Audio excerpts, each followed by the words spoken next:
Feche seus olhos e vamos orar. Senhor, nós estamos nessa noite aqui te adorando, te exaltando, reconhecendo quem o Senhor é. E nesse momento que nós abrimos as nossas Bíblias, nós não somente abrimos as nossas Bíblias, nós abrimos o nosso coração e pedimos que aquilo que vamos estar conversando, falando, lendo, não seja apenas um estudo, não seja apenas algo que eu estou falando aqui à frente, mas seja uma mensagem viva, algo que influencie, mude as nossas vidas. Nós queremos ser mais parecidos contigo, amado Jesus, por isso que nós estamos aqui. Então nessa noite eu te peço, nos ajude para que através da palavra nós venhamos a estar aprendendo e entendendo como nós devemos viver e viver para a sua honra e para a sua glória. Nós oramos assim em nome de Jesus, amém e amém, glória a Deus. Então Lucas 23, 24 fala o texto seguinte. Lucas, perdão, é 23, 34, tá, gente? 23, 34 diz o seguinte: contudo, Jesus dizia: Pai, perdoa-lhes, porque não sabem o que fazem.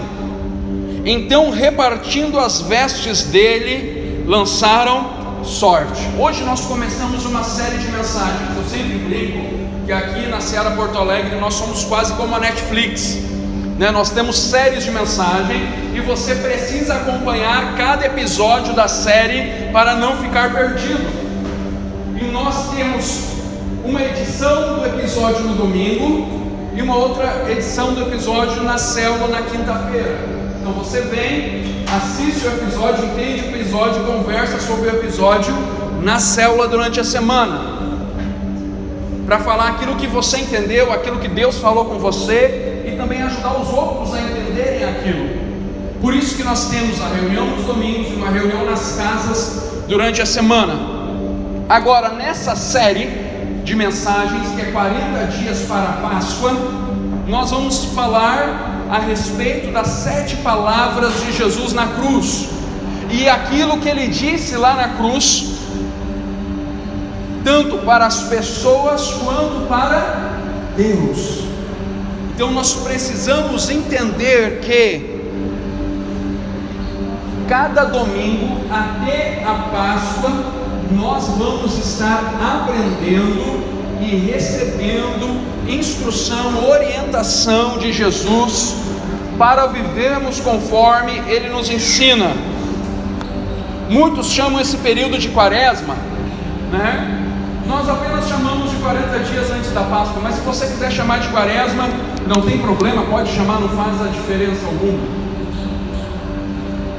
Mas é um período de preparação para a Páscoa. Para a pessoa que acredita em Jesus, é a data do nosso calendário mais importante do ano. Por que, Ander? Por que, pastor? Por que é a data mais importante? Porque se Jesus não tivesse feito aquilo que Ele fez, morreu por nós, pelas nossas falhas, não existiria nós, não existiria a igreja, não existiria corpo de Cristo, não existiria família da fé, não existiria isso que nós temos. Igreja só existe porque Ele morreu e ressuscitou por nós. Então, ao longo dessas semanas, nós vamos crescer não somente em conhecimento, não somente aprendendo, entendendo o que Jesus falou, mas nós vamos ver em cada detalhe como eu e você precisamos colocar isso em prática na nossa vida. E nós já começamos por uma das coisas que eu acho muito difícil, se não é a mais difícil de todas. Nós começamos pelo negócio chamado perdão, algo que nós gostamos de receber, mas não gostamos de dar. É verdade ou não? Perdão nós gostamos de receber. Quando nós erramos, nós pedimos perdão e a gente fica feliz quando a pessoa nos perdoa. Agora, dar perdão é muito mais complicado. É verdade ou não? É só complicado para mim? É complicado. Por quê? Porque nós somos seres emocionais, emotivos, e as pessoas machucam a gente, ferem a gente, destroem a gente muitas vezes. Agora, quando nós não entendemos que sem perdão não existe vida, e isso hoje nem só a questão bíblica, mas também a questão psicológica fala sobre isso, que uma pessoa que não consegue perdoar, ela vai viver num cárcere emocional, ela vai viver presa, aprisionada às suas emoções doentes, porque ela não conseguiu liberar perdão. E agora a gente vê Jesus numa situação terrível. Qual é essa situação? Ele está crucificado numa cruz, ele veio para ajudar a humanidade, ele veio para estar ali servindo as pessoas, amando as pessoas, e essas pessoas que ele amou, que ele serviu, essas pessoas estavam crucificando ele, essas pessoas estavam matando ele. Dr. Martin Luther King, um pastor e um ativista social americano, ele fala o seguinte: o perdão é um catalisador que cria a ambiência necessária para uma nova partida, para um reinício. Aquilo que eu acabei de dizer, se eu não tenho a habilidade desenvolvida por Deus, com a ajuda de Deus na minha vida de perdoar, eu sempre vou viver num ambiente que me aprisiona, porque o perdão me leva a deixar para trás aquilo que as pessoas falaram e fizeram, e me permite dar o próximo passo para ir para onde eu devo ir. E quantas vezes nós nos encontramos nessa situação, numa situação de prisão emocional, e nós não conseguimos viver bem com a família, nós não conseguimos viver bem com os amigos, nós não conseguimos viver com a pessoa que vive conosco, nós não conseguimos viver bem no trabalho, nós não conseguimos viver bem com ninguém. Tudo por quê? Porque nós somos terríveis? Não. Porque as pessoas são terríveis? Não. Todo mundo é difícil, mas ninguém é terrível. Tudo porque nós não aprendemos como Jesus fez e como Ele é, e como Ele nos ensina a perdoar. A perdoar. Tu pode baixar um pouquinho para mim, por favor? Obrigado.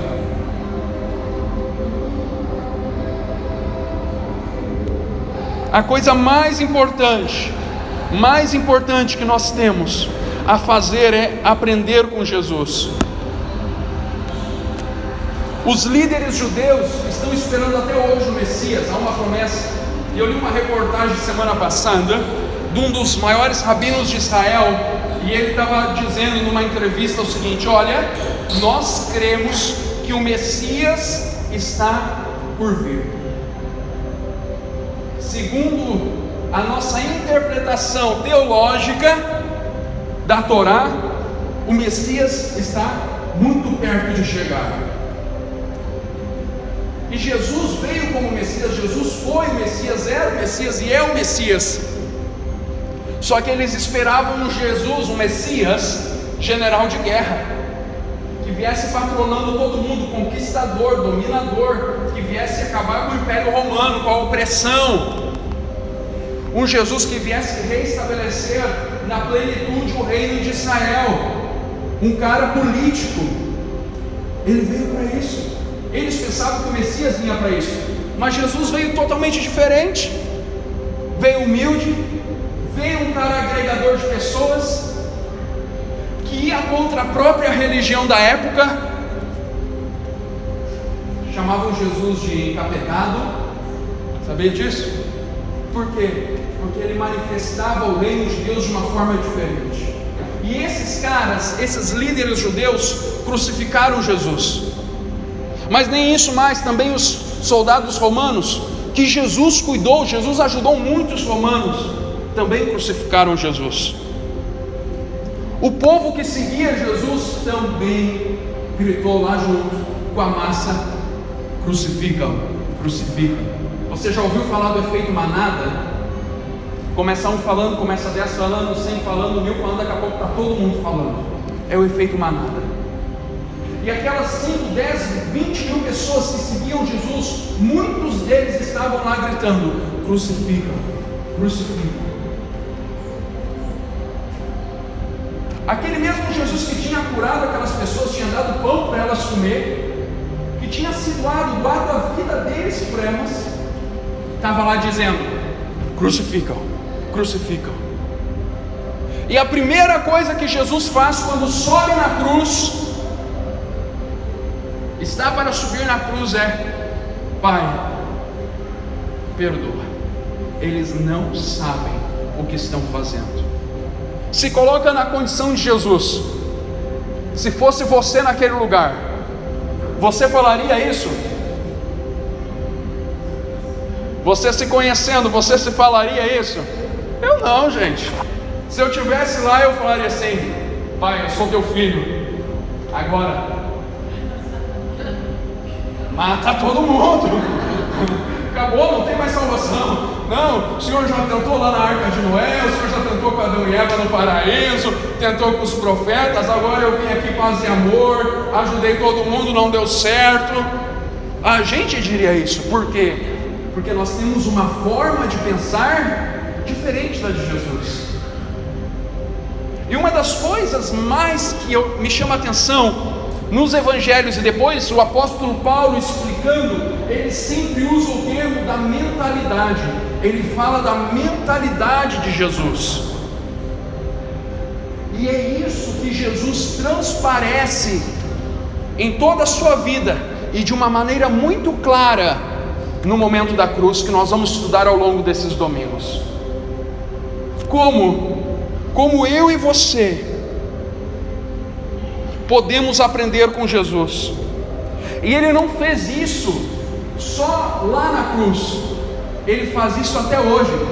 Por isso que ele é chamado do o advogado. Quando você lê na Bíblia, você vai ver que Jesus muitas vezes é chamado de o advogado, porque ele está continuamente diante do Pai, falando: Senhor, perdoa-os, porque eles não sabem o que fazem.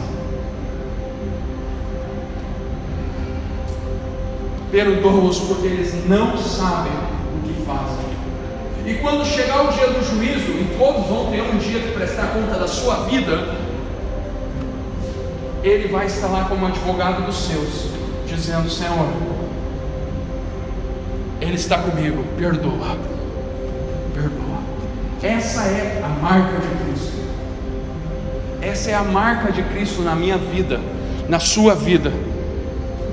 Eu preciso aprender que Jesus, como fala o escritor de Hebreus, tem um sacerdócio permanente. Se você está anotando, Hebreus 7, 24 e 25.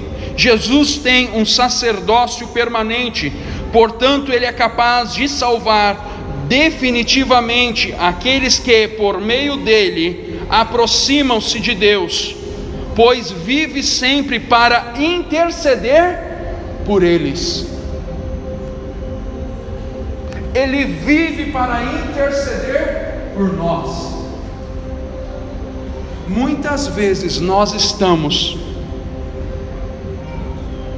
errando, falhando, pecando, e Jesus está com a mão estendida dizendo: eu te dou mais uma chance, eu te perdoo, eu te ajudo, há uma saída, há uma solução. Mas muitas vezes, por nós não entendermos quem é Jesus, nós acabamos deixando a culpa dominar o nosso coração. Mas há uma boa notícia para todos nós: o perdão de Deus sempre está disponível. Sempre está disponível. Sempre. Como nós falamos na série de mensagens do ano passado, dos improváveis, e nós batemos muito em cima disso e falamos: sempre há perdão, sempre há graça, sempre há bondade de Deus, sempre há misericórdia de Deus. Sempre há. Porque isso, Ele é isso. Ele é amor, Ele é bondade, Ele é favor, Ele é graça. E Ele manifestou isso sempre. Mas agora, por que Jesus falou? Por que Jesus estava lá e disse: Pai, perdoa, porque eles não sabem o que fazem? Era para dar somente o perdão sobre eles? Ele usou a cruz, aquele momento, para dar a nós, aqueles que cremos em Jesus, cremos na mensagem dele, na vida dele, na obra dele, um ensinamento. Ele estava dizendo: não importa o que os outros estão fazendo, a nossa decisão tem que ser perdoar. E toda vez que eu falo sobre esse assunto, eu sempre eu imagino algumas caixinhas brotando da cabeça de vocês com alguns pensamentos, aqueles balãozinhos, sabe? Pastor, mas eu não sou trouxa. A gente perdoa, mas a gente não é trouxa. Nós não entendemos o que é perdoar. Jesus nos perdoa. Ele nos perdoa porque nós somos falhos e porque nós reconhecemos, mas nós vamos viver as consequências daquilo que nós fazemos. Mesmo que alguém lhe perdoe de algo ruim que você fez, você vai viver a consequência daquilo, porque isso faz parte da vida, isso é parte da natureza. A lei da semeadura: tudo que eu planto, eu colho. Agora, o perdão não tem a ver com ter ou não ter, tem a ver com tirar a culpa. Ele tira a culpa, ele tira a marca da culpa, ele tira o peso da culpa da nossa consciência. Ele fala: tu vai ter que pagar o preço daquilo que tu fez, mas tu vai pagar o preço sem peso. Sem peso. Então nós precisamos aprender isso.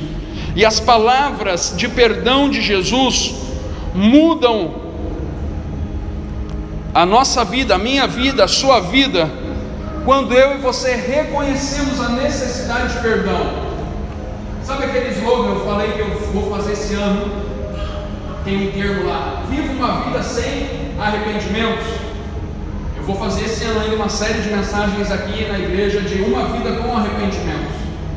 Nós precisamos ter a necessidade do perdão e de perdoar, porque cada vez que uma pessoa não reconhece isso, ela está deixando de ser parecida com Deus, ela está perdendo a essência da natureza de Deus. Porque toda vez que eu erro, ou que eu não libero perdão para alguém que errou comigo, eu estou dizendo que eu não preciso de perdão. Quando eu reconheço que eu sou falho e eu preciso de perdão, eu vou proceder isso e dessa forma, através da vida e do relacionamento com as pessoas. Por isso que a palavra de Deus em várias partes, e o salmista Davi fala muito no livro de Salmos sobre isso, que Deus se alegra daquele que tem um coração contrito e quebrantado. Um coração contrito e quebrantado é aquela pessoa que tem a facilidade de reconhecer as suas falhas, as suas limitações. Muitas vezes nós vemos uma pessoa que aprontou, burrada atrás de burrada, fez coisas terríveis, e nós vemos uma pessoa que viveu uma vida mais ou menos justa, e nós, aos nossos olhos, aos olhos da sociedade, nós dizemos: não, essa pessoa aqui é melhor que essa. Só que eu vou dizer uma coisa para você: quando a gente chegar no céu, a gente vai ter algumas surpresas, porque muitas vezes as pessoas que andam com a sua própria justiça, elas só vivem dessa forma porque dentro delas há uma arrogância e um orgulho, que elas não querem errar para não ter que pedir perdão. Elas não vivem da maneira certa porque entenderam como é viver da maneira certa. É só porque elas não querem ter que se humilhar na cabeça delas para pedir perdão para uma pessoa. E aí nós vemos uma pessoa que aprontou a vida toda, a vida torta, e do nada a pessoa teve um encontro com Jesus, e ela tem um coração muito quebrantado, e ela reconhece, e ela recebe o amor de Deus. E aí a gente olha para a pessoa e fala assim: ali ó, aprontou a vida toda a desgraça, agora foi para a igreja, acha que virou santo. É verdade ou não? É o que se fala? É o que se fala. E até muitas vezes dentro da igreja fala isso, mas não tem nada a ver com isso. Lógico que tem alguns, mas não vamos julgar, né? Quem julga é Jesus. A gente só observa. Mas aquela pessoa teve uma conversão sincera, e conversão sincera é reconhecer que tem necessidade de perdão. Eu preciso de perdão. Você precisa de perdão. Por quê? Porque nós somos falhos e limitados, e nós erramos. Consciente ou inconscientemente, nós erramos. A palavra de Deus fala: se alguém disser que não erra, esse é um baita mentiroso. Então, se nós erramos, nós precisamos de perdão. Então, a primeira coisa que nós vemos e aprendemos com Jesus nisso é que nós precisamos de perdão. Ele não estava falando somente para os judeus, para os romanos, para aqueles que estavam com ele. Ele estava falando para a humanidade toda. Pai, perdoa-os, porque eles não sabem o que eles estão fazendo.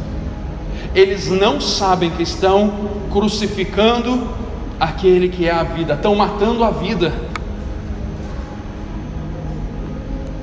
Eles não sabem. Segundo, nós vemos e aprendemos através disso a necessidade de confessar os nossos pecados. A quem confessamos os pecados? A Deus e as pessoas. A Deus e as pessoas. Como assim, pastor? A palavra de Deus fala em 1 João 1,9: se confessarmos os nossos pecados, Ele é fiel e justo para nos perdoar e nos purificar de toda iniquidade. E também Tiago fala: se eu confesso o meu erro a uma pessoa, eu sou curado. Sabe aquela prática da igreja católica de entrar lá no confessionário e se confessar?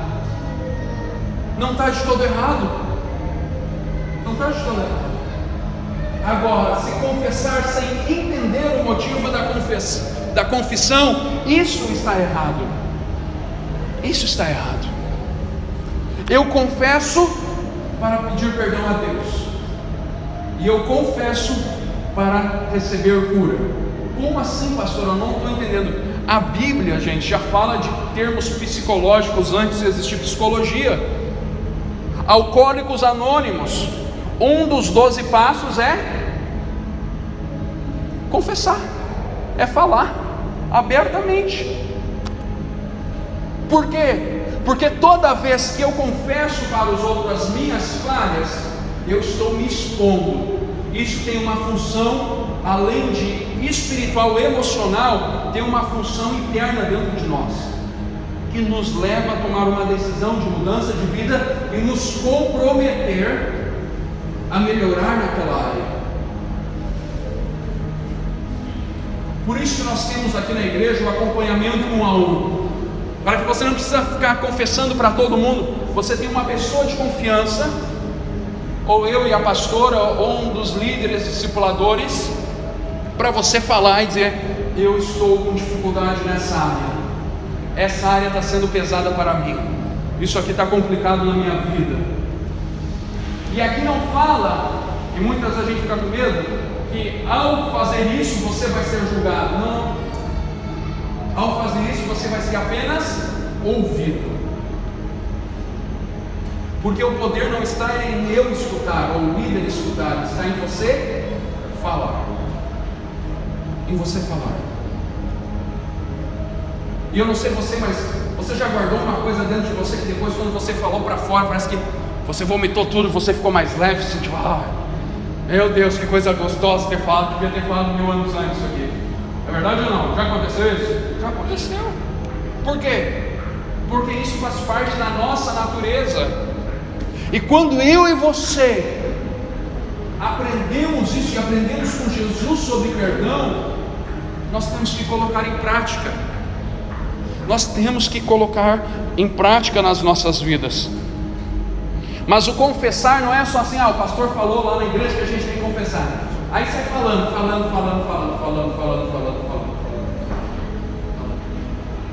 Não. É confessar com consciência, com certeza no coração que aquilo é errado, que você precisa de perdão e quer ser curado daquilo. Porque tem muitas pessoas que falam, eu já participei de alguns, não porque eu fui viciado, tá, gente? Esse não era meu vício, graças a Deus. Mas participei de algumas reuniões de AA e de outras coisas assim. E daqui a pouco tu vê que a pessoa começa a ir na reunião e ela começa a falar com prazer. Pois é, eu usei essa semana, tive uma recaída, usei toda semana. E ele fala com um negócio assim, com orgulho da queda dele. Então eu e você precisamos aprender a confessar com arrependimento. Confissão sem arrependimento não produz nada na nossa vida. Em Lucas capítulo 23, versículo 43, diz o seguinte: Jesus lhe respondeu: eu lhe garanto, hoje você estará comigo no paraíso. Não é possível comprar o perdão. Quando você confessa, não é uma moeda de troca, eu confesso, ele me perdoa. O perdão já está disponível. Você só precisa confessar para estar apto ao perdão. Agora, eu e você precisamos entender que aqui Jesus estava falando agora para aquele homem, um dos ladrões que estava crucificado ao lado dele. Tinha eram 3 cruzes no Calvário. E um dos ladrões pediu ajuda, pediu socorro. E Jesus falou isso para ele: Hoje você está salvo. Nós vamos morrer daqui a pouco, está chegando a hora, e tu estarás comigo. O que me chama a atenção é que Jesus inaugurou o paraíso com um ladrão. Interessante, né? Ele inaugurou o paraíso com o ladrão. O condomínio está preparado lá, pega a chave e vai indo na frente, que eu ainda depois vou morrer, vou ter que dar uma banda na terra aqui, porque eles não estão acreditando. E aí a gente fica dessa forma. Mas por que aconteceu isso? Por que Jesus fez isso? Porque o cara confessou com o coração arrependido, e para nos ensinar uma lição também, que nós precisamos confiar nele, confiar no perdão dele, confiar na salvação dele. Sabe que a nossa consciência diz que a gente não é merecedor.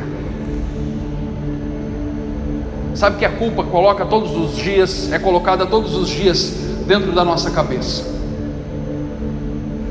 E é verdade, nós não somos merecedores. Pelas nossas próprias forças, não somos. Mas por causa do amor de Jesus, nós temos o perdão. E não temos apenas o perdão, nós temos a certeza do perdão.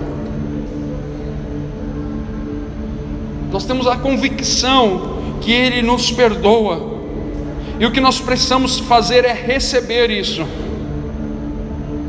E ao receber o perdão de Deus, ao chegar lá diante de Deus e falar: cara, eu sou um desgraçado mesmo. Eu já ensinei vocês a orar como eu oro, e é dessa forma que eu oro. Eu chego diante de Deus e falo: Deus, eu sou um desgraçado. Por quê? Porque eu conheço a Bíblia, cresci dentro da igreja, leio a Bíblia 2 vezes por ano, fiz teologia, estudei 8 anos nesse negócio, e mesmo assim, de vez em quando, eu não consigo dominar algumas coisas dentro de mim. E aí eu dobro o joelho. Sabe por que a gente dobra o joelho? Se não me explicaram nunca sobre isso, porque a gente ora de joelho ou dobra o joelho, é para mostrar o sinal da nossa fraqueza, da nossa humildade. Nós estamos reconhecendo que Ele é maior do que nós. Quando as pessoas chegavam diante de um rei, de uma autoridade, elas se ajoelhavam para dizer: olha, você é maior do que eu. Deus não pede que a gente se dobre diante dele, não exige isso, mas não tem como entender o amor dele e não fazer isso, e falar assim: eu não mereço, por minhas atitudes, pelas minhas ações, pela minha natureza, eu não mereço, mas porque o Senhor já me perdoou, então eu tenho o seu perdão, eu tenho o seu amor, eu tenho a chance de recomeçar. E por isso que a palavra de Deus fala que as misericórdias do Senhor se renovam a cada manhã. Ele está querendo dizer, a cada dia você tem uma nova oportunidade, uma nova chance. Mas só há uma nova chance para quem quer se libertar do passado, do peso, da culpa. Isso é uma escolha que eu e você fazemos. Eu não posso fazer por você como seu pastor. Eu não posso. É você que faz por você mesmo, porque isso é uma decisão pessoal. Porque tem que ser algo voluntário, não obrigado. Não obrigado. Tudo que é obrigado, gente, perde a graça, perde o propósito e perde a essência. Ontem recebi um casal de pastores lá em casa, e a gente estava conversando e eu estava lembrando da minha infância. Aí teve alguma época da minha vida que a gente foi de uma igreja bem tradicional, aquelas chitas, sabe? Aquelas chitas que são assim, as mulheres não saem dos pés, aquele coquezão, e tudo. Nada contra, mas não é o nosso estilo, né, pastor? Bem longe. Aí, e eu era obrigado a ir no culto. Eu era obrigado a ir no culto. Muito tempo eu fui obrigado a ir na igreja. Quando cheguei na adolescência, sabe o que aconteceu? Eu não queria ir na igreja. Por quê? Eu sabia de Jesus, conhecia, entendia, temia Deus, mas eu não queria aquilo. Por quê? Porque não era algo real para mim. Era a religião do pai e da mãe, era a fé deles, eu admirava a fé deles, mas não era para mim. Até que eu entendi, tive o meu encontro com Cristo e entendi o perdão dele. E comecei a entender a graça dele, porque quando tu é criado num ambiente de culpa, de acusação, de falta de perdão, tu não consegue entender o amor de Deus. Não consegue. Agora, quando tu realmente se depara com o amor de Deus, a coisa mais rápida que tu faz é se ajoelhar. Ajoelhar no sentido figurado. É dizer, Senhor, eu preciso do seu perdão, eu preciso da sua ajuda, porque se eu não tiver isso na minha vida, eu vou viver travado a minha vida toda. E quando nós recebemos o perdão de Jesus, e nós vivemos isso, agora é a nossa hora, aí chega a nossa hora de fazer como Jesus, que é a hora mais difícil, perdoar. Perdoar. E perdoar é uma decisão, e Jesus nos ensina isso. Mateus 6,14 fala: pois se perdoarem as ofensas uns dos outros, o Pai Celestial também lhes perdoará. Pois se perdoarem, quer dizer, é uma decisão. É uma decisão. Perdão é uma decisão. Você nunca vai acordar assim e falar: acordei aqui, estou sentindo de perdoar o fulano. 35 anos depois, hoje eu acordei. Não vai acontecer. Não vai. Porque perdão é uma decisão. Não está relacionado à emoção. Está relacionado a quem eu sou, ao que eu creio e ao que eu estou vivendo. Eu preciso entender que é um ato de responsabilidade, não é um ato de justiça ou autojustiça. Não, eu vou perdoar ele porque eu sou um cara justo. Ele me traiu, me feriu, falou aquelas coisas, mas porque eu sou um cara bom, então eu vou perdoar ele. Não. É por entender que nós temos uma opção: o perdão. O perdão. Perdão não é um mecanismo de defesa baseado no que merecemos,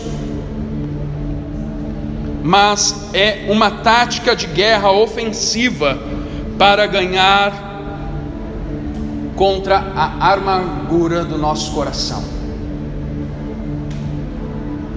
Eu vejo pessoas que têm tudo, uma família linda, mas não são felizes.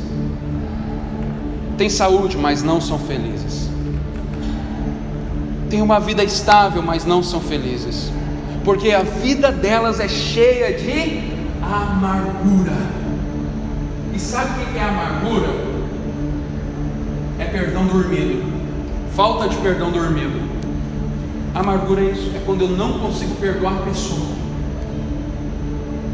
e a falta de perdão vai produzindo no meu coração, vai enraizando e vai adoecendo o meu coração, porque ela vai trazendo sentimentos horríveis, pensamentos horríveis, e vai fazer uma coisa terrível comigo, vai me matar.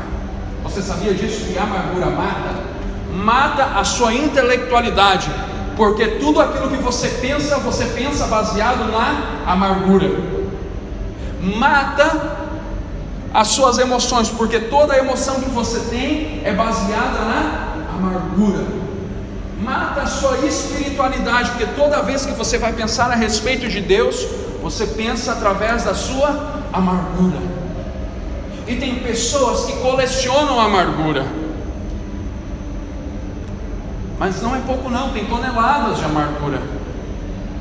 Ah, pastor, mas tu não sabe o que fizeram comigo. Eu não sei, e eu sei que foi doído, eu sei que dói lembrar, eu sei que é difícil.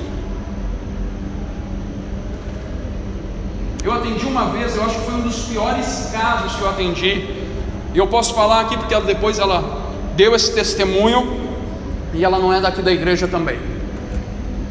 O pai dela pegava a corrente junto com arame farpado e dava surra nela, depois abusava nela, depois batia nela de novo, abusava dela, batia nela, depois chamava os irmãos para fazer a mesma coisa.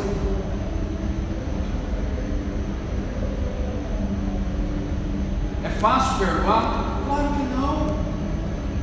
Claro que não.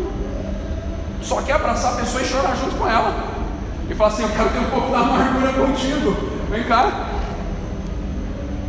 Ele está vivo? Não, porque se tivesse a gente ia lá dar um jeito nele. É o que dá vontade, é o que o nosso lado humano fala. Daí a gente já dobra o joelho e pede perdão, né? Mas é o que dá vontade. Mas aí tu vê uma pessoa que toda a vida dela ela foi infeliz.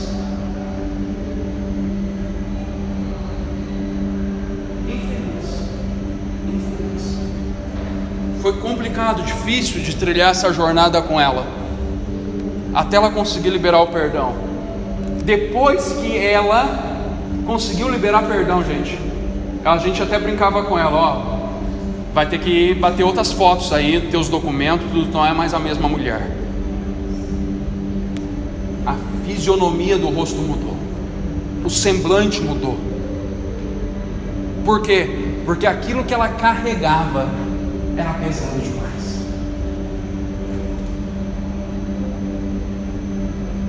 Quando nós vemos Jesus perdoando, nós entendemos que é saudável para mim perdoar. É saudável para você perdoar. Eu sei que esse é um assunto muito complicado, por isso que eu falei que esses 40 dias já ia começar rasgando. Eu estou entusiasmado para a célula vai ser boa. A célula essa semana a gente vai falar bastante sobre isso aí. Mas é uma coisa que nós temos que olhar para dentro de nós e falar: Senhor, me ajude a ver quais são as coisas que ainda me travam, coisas que eu não consegui liberar perdão e que me impedem de ver uma vida melhor emocionalmente, uma vida melhor psicologicamente, uma vida melhor espiritualmente, socialmente. E eu poderia contar vários outros casos para vocês. vários outros casos. Tem um curso que nós queremos trazer aqui para a igreja ano que vem, se Deus permitir, que é Veredas Antigas, que ele é um curso específico para essa área. Liberar perdão para traumas que você passou na sua vida, para você conseguir romper algumas outras áreas da sua vida. Agora, deixa eu continuar que eu já estou me estendendo aqui, estou chegando ao final, tá, gente?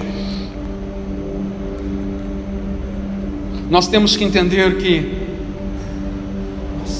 vamos ter que sempre perdoar as pessoas. Mas pastor, aquela pessoa é ruim. Perdoe e se afaste da pessoa. Jesus não proíbe isso. Ele tem até uma oração na Bíblia, fala: Senhor, livra-nos do homem mau, da pessoa perversa. Então, se eu tenho uma pessoa que é perversa, eu me afasto. Ó, tu no teu canto, eu no meu canto, e vamos lá. Por quê? Eu tenho que saber quem é tóxico para mim ou não. Agora, eu vou ter que perdoar, porque não é por causa do outro só, é principalmente por causa de mim. Por causa de mim. Eu vou perdoar. Não, beleza, ele fez, eu decidi me afastar, romper com ele lá, seja colega de trabalho, seja muitas vezes até família. Ai pastor, olha o que o senhor está falando. Muitas vezes nós temos que se afastar, porque o queridão ou a queridona está vivendo um período de doença da alma, que todo mundo que chega perto ele quer adoecer também. Você conhece alguém assim? Conhece. A gente pode dar remédio, mas a gente não pode fazer milagre. E para terminar,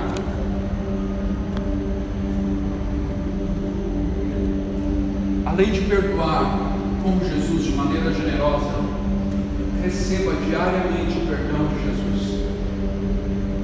Não permita que um dia se passe na sua vida que você não declare: Senhor, eu confessei os meus erros, as minhas falhas, os meus fracassos, e eu recebo do seu perdão hoje.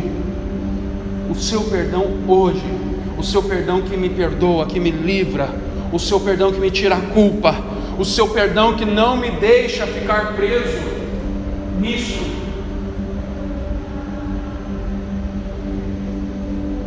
Declare.